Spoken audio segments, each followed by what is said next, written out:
Welcome back to another technical deep dive here in the debug zone. Today, we're tackling a big question and breaking it down with insights from other users.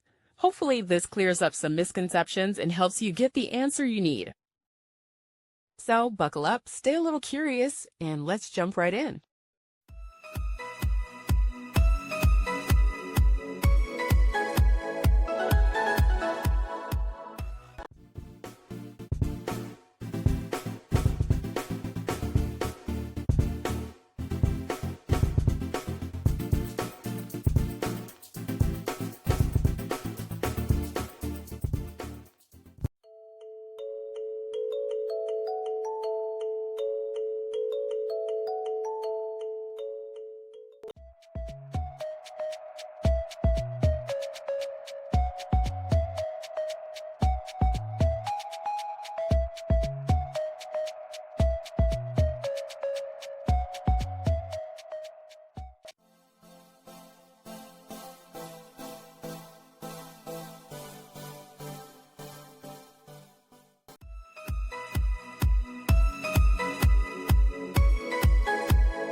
And that's a wrap.